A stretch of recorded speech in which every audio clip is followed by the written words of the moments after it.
The map of pre-searing Ascalon consists of 6 explorable areas: Lakeside County, the Green Hills County, Regent Valley, Wizard's Folly, the Northlands, and the Underground Catacombs. In every zone, apart from the Catacombs, adventurers can find hidden stashes, which drop white or blue items and are the only source of some otherwise unobtainable weapons like a Shining Maul, a Summit Hammer, or the main goal of this episode, Dead Staves. Hello everyone and welcome to a new episode of the pre-searing Grail, which is a series where I try to find every single item in pre-searing and I track them in a spreadsheet, and today the plan is to open 200 hidden stashes in every zone, which gives us 5 zones, so that's a clean 1000 hidden stashes to be opened. How cool is that? I opened 1000 hidden stashes in the past, but I defaulted to doing them in the Lakeside County because that's the fastest.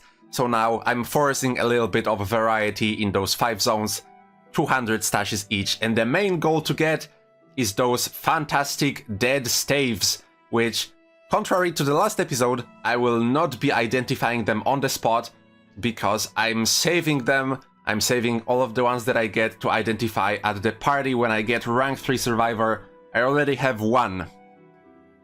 So that's not too much of an opening, so I would like to get much more, and we will identify them all when I get rank 3. And the goal of those Dead Staves is, of course, to get one with a Ritualist mod, because that's the absolutely only item in the entirety of pre-searing that can roll a Ritualist mod, and that's just so cool to me. I need to have one, so I put them in my spreadsheet as one of the goals for the challenge. So, that's not the only reason why we are doing this. The second reason is my nick items are at code red levels, very low. So while opening the stashes, I will also be farming some monsters on the way. And lastly, the Halloween event started not too long ago, so we have a perfect whammy. So let's go open some stashes. I hope you'll enjoy.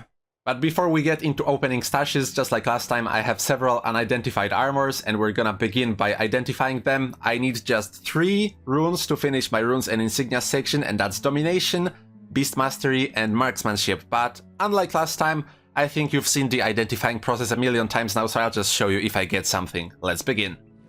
Rip, no luck this time. Okay, I quickly sold the armors to free up the space. I have my counter ready. Let's begin. The first area I'll be opening stashes in is the Northlands. So on top of Dead Staves, Tribal Blades, and Hatchets that I still need to finish the blues section, we'll also hopefully be getting some new purples and more armors to identify. Also, the hidden stashes in Northlands are the only ones to drop gold. It's not much, but I don't know why they do that, and since it's a Northlands only thing, I thought it's worth a mention. Anyways, there are 4 hidden stash locations in the Northlands. The first one is located nearby where Ben Wolfson spawns. The second one can be found near the Little Ruins by some oak hearts after the first char packs, or a little way down the hill. Stashes spawn within a set area, so sometimes you have to look around, but there should be one nearby. The third one is around the char effigy west of the main altar, and the fourth one is either in front of or inside the ruins with a locked gate. So with 4 stashes per run, this video will be 50 char runs on top of the other 4 zones, so I hope we'll get some nice purples and armors to identify. And during this first clear, I also managed to get my first few trick-or-treat bags. They give some sweets, party items, and alcohol. I'll open them up at the end, but they lead me to a tangent. Recently, me and Matilda went to a candy store, one of those you get candy by the weight, and they had the exact same bags, exact same looking bags like you get at Guild Wars, so of course I had to get some. And long story short, the candy Matilda picked was pretty good, but my candy was awesome. Ooh, there it is! Beast Mastery! Just need 2 more runes to finish the entire section. A ball hammer? I wonder what you can hit with this. Here's a blue tribal blade. It was mostly a matter of time before I get one because it's one of the more common items in pre-searing, but it's the first one that I got since I moved it from the purple section to the blues, so that one is ticked off in the collection. Char kit, always nice to see. And there's the main goal of our grind, a dead staff, except this one is white and not blue, and we need a blue one. Rip. Here's something new finally. There's a purple faux hammer. That's a new slot in our coloring book, and also a side note, I keep getting purple water wands and no other type of wand. I don't have them in my inventory to prove it to you. I deposit them all to my alt, but I got like 4 already and no other element, so that's mildly interesting. Domination! There we go! I only need marksmanship as my last rune. It's pretty poetic that the one attribute that I use to kill off those char is the one that I need to finish the entire section. And it's always like this. I make a video to collect identifiable armors, I get a bunch of purples. I make a video to collect Dead Staves, I get some runes. I mean, I'm not complaining. I got a purple idol drop, but upon closer inspection it's the hand skin that I already have. I actually got 3 of those and we need the knife one, so that's a little bit unlucky. And that is stash 200 open, so that means our little adventure in the Northlands is now completed. And apart from the stuff that I showed you in the clips before, I also got 4 char kits, because I had 2 in my inventory when I started, so those will be fantastic to use when I'm salvaging for steel. Also, of course, a lot of char carvings, they even spilled to my other bag, a lot of red iris flowers, some Grail necklaces, unnatural seeds, and trace amounts of other creature products I got when I was doing other Vanguard quests. And the next zone I'll be moving to will be Wizard's Folly. Farming icy lodestones is my comfort activity when I want to just shut off my brain and get some useful nick items, so I think I'll fit right at home here. When it comes to stashes, there are 6 in the zone and they are quite spread apart. If you leave Foible's Fair and head towards the tower, you will find the first stash at or shortly after the frozen tunnel. After you leave the tunnel and go straight, you will reach a wide open space with some stone and ice elementals. Stash number 2 can be found anywhere here, so keep your alt key pressed and your eyes open. Then the road splits and you can either go north or south, and for the sake of this explanation I'm just gonna follow the usual Hownet route and go south. Stash number 3 is found by Hamnet's furthest spawn by the river with some scale. Then there's a long way to stash number 4, which is located by some black bears near the river flowing towards Ascalon. To reach the next stash you have to go west, cross the road that leads to Ashford, and you'll find stash number 5 by the Catacombs entrance. And finally, if you keep going west, the road will eventually turn south and you can find the last stash where the greenery starts mixing with the snow. As for me, I think the zone is just too big to visit all of the stashes, so I'll just be opening the first 2 and then resetting. A positive side effect of that is I should be getting a lot more icy lodestones. I ran the entire Wizard's Folly twice to collect screenshots of the stashes and to make sure I have their locations marked correctly, so I got 12 stashes opened and there's 188 to go. Also, as a side note, when I was exploring this zone I stumbled upon this place with a cool little stream for the first time.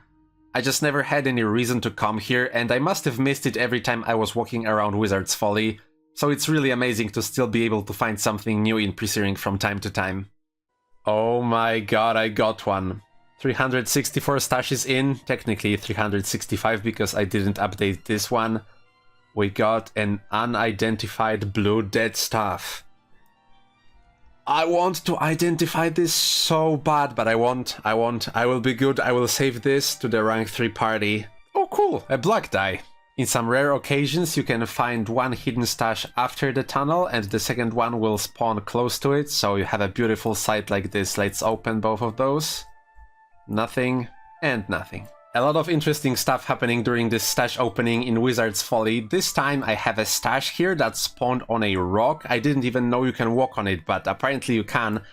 And that made me think, I don't think I've ever seen a stash I wasn't able to open. I think they have to spawn in a reachable place and I always was able to open the stashes that I've seen.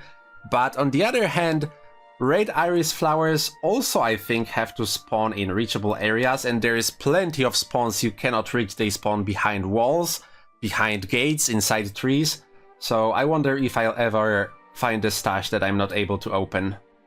Here's the last stash of this zone, stash number 400, and I gotta say, this zone treated me really well. We got a little bit over a stack of enchanted lodestones, a bit over 400 icy lodestones, not even talking about the black die, and of course, the dead stuff. 10 out of 10, wood grind here again. And the next zone I'll be moving to is the Regent's Valley.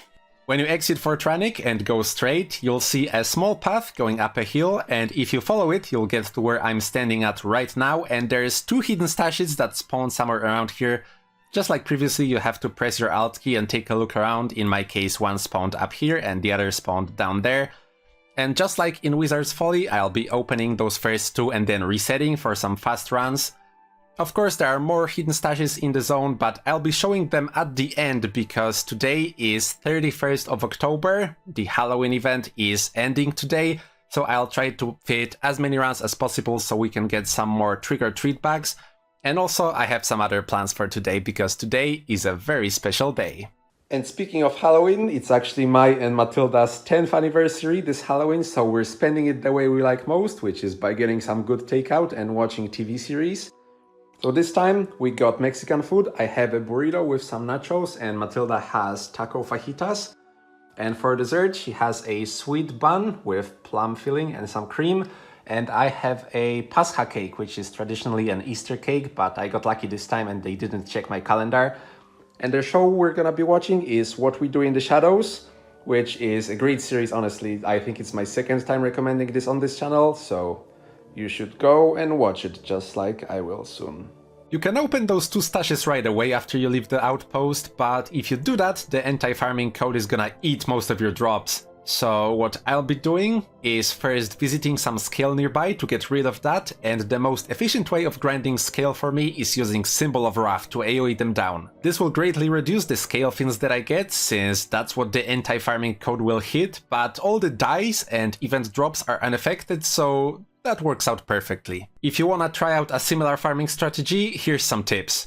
First, if you're a ranger primary or secondary, keep comfort animal off your bar so you don't have the pet, otherwise some scale will attack you, some will attack the pet, and you won't be able to stack them up nicely, and Symbol of Wrath has a very small AoE, so you want them as tight as possible. Secondly, if you're gonna use Symbol of Wrath, make sure to have at least 10 points in Smiting Prayers, otherwise if it does less than 24 damage per tick, it won't be enough to finish off the scale. Don't underestimate the small damage scales do. It's very low, but there's a lot of them, and if you lure them wrong and you need to readjust, it can chunk you pretty bad. Shielding Hands is an amazing defensive spell here. Even at 0 attribute, it should nullify all incoming damage for 8 seconds. And lastly, I decided to keep my marksmanship high to quickly dispatch the first 2 scale you find. They're not aggressive, and shooting them down helps out with the loot with the big pool considerably. Here's my attribute setup if you want to take a look. Good morning! I just woke up, it's the next day, and I was about to record a clip how the Halloween event is now over, but I look at the login screen and here it is, it's still in the game. So it says that the Mad King Thorn will start spawning at October 31st, but it doesn't mean that the event is over. It lasts until November the 2nd in the morning, so I have one more day to get that bag. Sick! Dead stuff number 2. Notice how this one has lightning damage and the one that I picked up before is fire damage. I wonder if this has any bearing whether or not it can roll a ritualist mod. If I were to guess, I would say that the lightning ones are more ritualistic-like, but I honestly have no idea. Fast forward a little bit and I'm at 600 stashes already, which means we're done with the Regent's Valley and the Halloween event is over too, so I can showcase the remaining stash locations in the zone without the pressure of the event ending soon. If you want to take a long route that visits every stash, start with stashes 1 and 2 just like I did, but instead of resetting, continue past the Bear Hunters and the open field with the Grail to find stash number 3.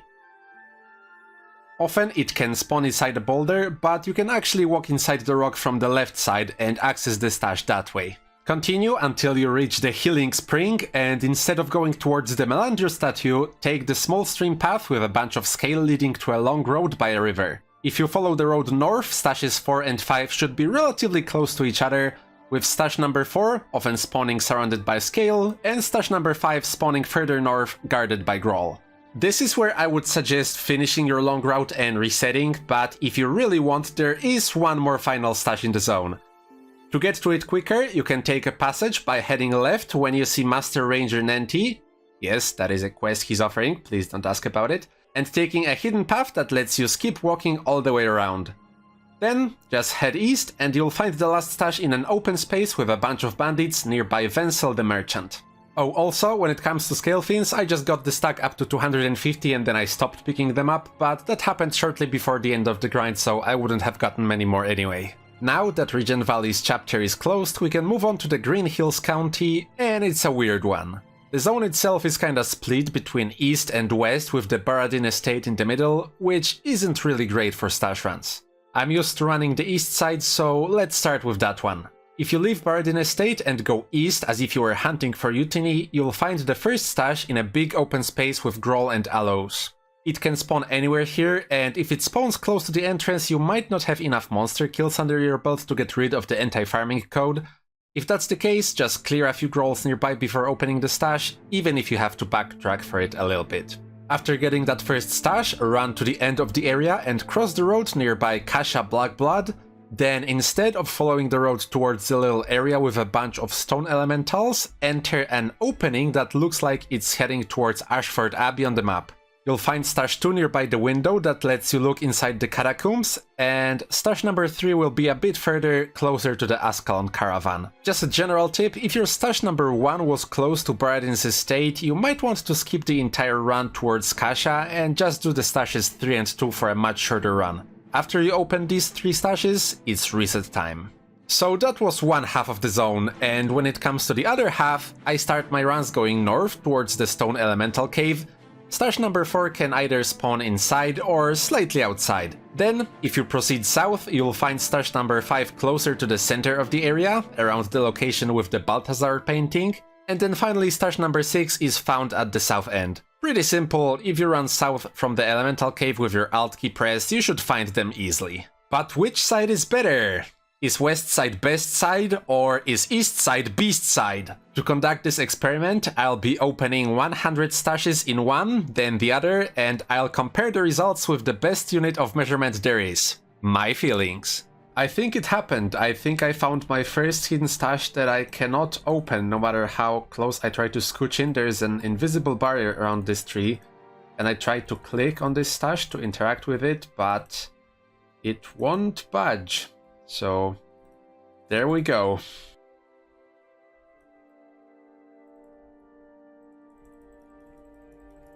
Ha! There we go, there we go. A little bit of jerk movement inside the tree.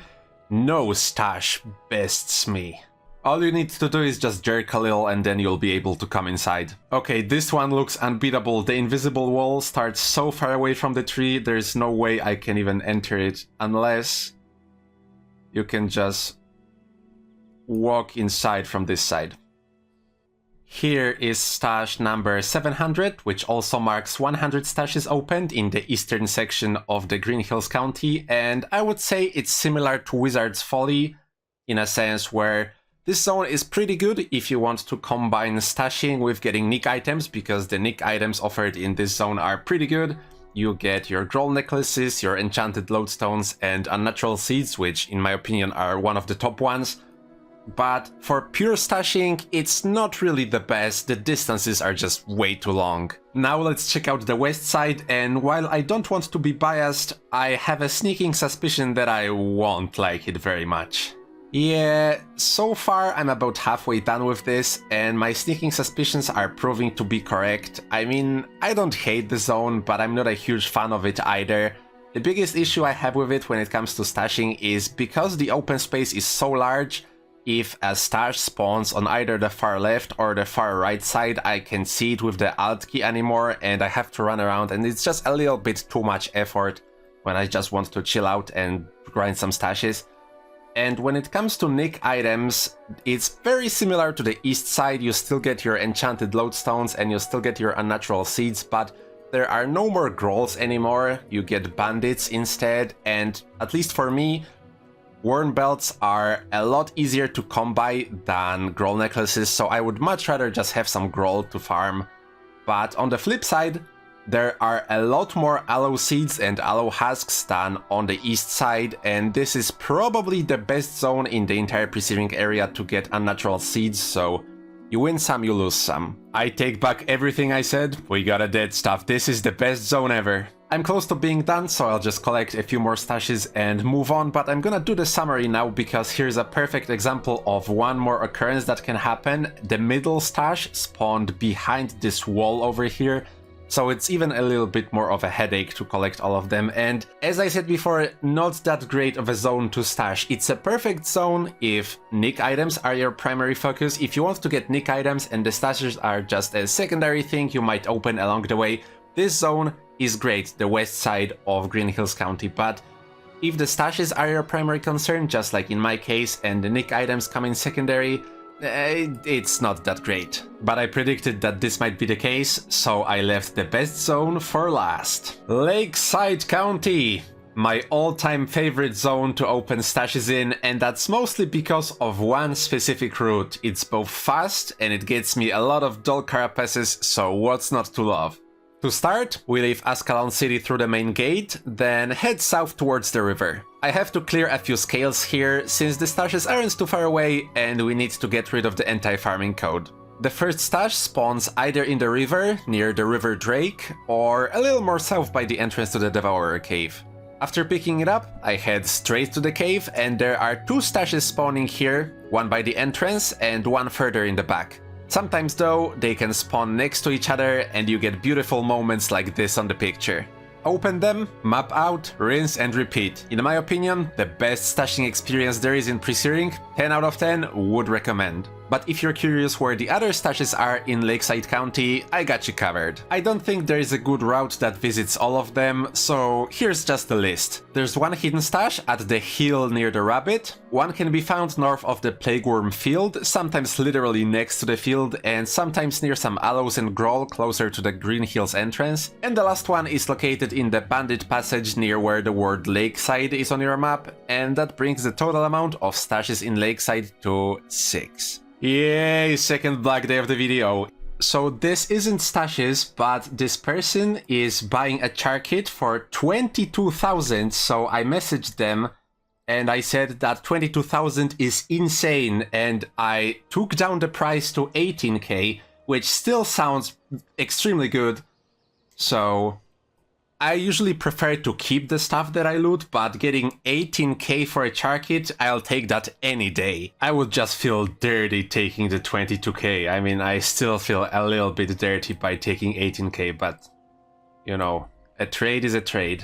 I'm mentally still living in the times where char kits were 10k. Here is black die number 3 of the video. You know, I used to go an entire year without getting any black dice in the past, and now I get multiple per episode, which is very great. Please keep it up, game, I'm not complaining. Also, in this episode I got as many black dice as blue Dead Staves. I don't know what to make of this, but it's certainly a thing that happened. As you can see by the counter, we are almost done, but a new build of Guild Wars was just released, and there are pop-ups coming up constantly that really want me to restart the game, so I guess we will do that. If you're curious what the update is, it's just 2 changes. The first one reads, updated GPU memory calculation to be compatible with modern GPUs, so I think that's nice that the ArenaNet team is making sure that the game will work on a new hardware. But the second one is where it gets really interesting in my opinion. Preparing for a compiler upgrade to Visual Studio 2022. And what that means is when this update drops, the actual compiler upgrade, not the preparation that we have now, the game will no longer work on Windows 2000 and Windows XP. Which means that now it technically does work on Windows 2000 in 2024, my god. I wanted to squeeze in one last char run to complete Footman Tate before we wrap up with the stashes, and Blaze Bloodbane just dropped a blue hatchet. I was mentally prepared to say that I didn't get it in those 1000 hidden stashes, and Blaze Bloodbane is the one that saves me after all. So the blue section has just one item remaining now, and it's of course the Ritualist Dead Staff. Look at this beauty. Right at the end we have a beautiful 2-star spawn. Let's open them together. And with that, we made it to the end. A clean 1000 stashes opened, 200 stashes in every zone. Let me get out of this cave and we will do a nice summary. It was really nice to run around Ascalon and visit all of those areas that I rarely have a reason to visit, but the main goal of this video in relation to the entire series was of course to work on the blue section of my spreadsheet, and well, I got both of the items that I wanted to get, the blue tribal blade and the blue hatchet right at the very end, and of course our Dead Staves. Here's all of them that I have now. We got 3 this video, plus the one that I had from before, so we are ready to identify them, all of them, at the rank 3 party. I also took a look at one of my past videos where I too opened 1000 hidden stashes, and in that one I managed to get 2 blue Dead Staves, so together with this one that gives me 5 identifiable Dead Staves in 2000 hidden stashes. And that's a rough rate of 1 blue dead staff every 400 stashes. And I know 2000 isn't a perfect sample size, but that's just a general idea of how rare those things are. But of course, getting the blue items wasn't the only thing I was going for in this video. I also wanted to get a bunch of Nick items, and I'm happy to say I got a lot of them. I got so many, in fact, they are overflowing from my main bag where I store them. When I started, this was almost empty, and now they are also in my main backpack. And I also got a bunch of trick-or-treat bags when the Halloween event was still running. And actually, when the Halloween event was still running, I also AFK'd Plague Worms on my alt at the same time when I was playing this character. So I got even more Nick items and even more trick-or-treat bags, so I guess the last thing to do in this episode is to collect all of them and do a big opening. I managed to loot a little bit over 400 trick-or-treat bags. I really wanted to get 2 full stacks, but alas, I just wasn't able to play enough during the Halloween event. And in general, they contain consumables that give points towards Drunkard, Sweet Tooth and Party Animal titles, but there are 3 special items that I want to get a bunch of. First, there's the Pumpkin Cookie, and they work similar to a honeycomb. They give out a morale boost, but instead of a 5% you would get from a honeycomb, the cookie gives out a 10% boost, although the bonus only affects you, not the entire party. Then there's Candy Corn, which raises your attributes by 1 for 10 minutes, like a golden egg but for twice the duration. And the last one is my favorite and the one that I definitely want to get the most of, which are the Candy Apples, and when you click them, they give you plus 100 maximum health and plus 10 maximum energy for 10 minutes, and this item is fantastic if you're trying to get the Survivor title. Every time you find yourself in any trouble, you just have to open your bag and click on them and you'll instantly be healed for 100, which should be enough to either deal with the threat or quickly map out if you need to. And that is all of the trick-or-treat bags now opened, and I'm really happy to say we did get a bunch of candy apples and candy corn and even a lot of pumpkin cookies, so I'm set on those consumables for at least a little bit. And if you're curious what the total amount of points for all of this is, that's 98 drunkard points, 266 sweets and 112 party points. And with all that being said and done, I just wanted to say that I had a lot of fun making this video, even though it took a really long time, and I hope you had fun watching it, hope you enjoyed, hope you'll have a wonderful day, and I hope to see you in the next one. Goodbye.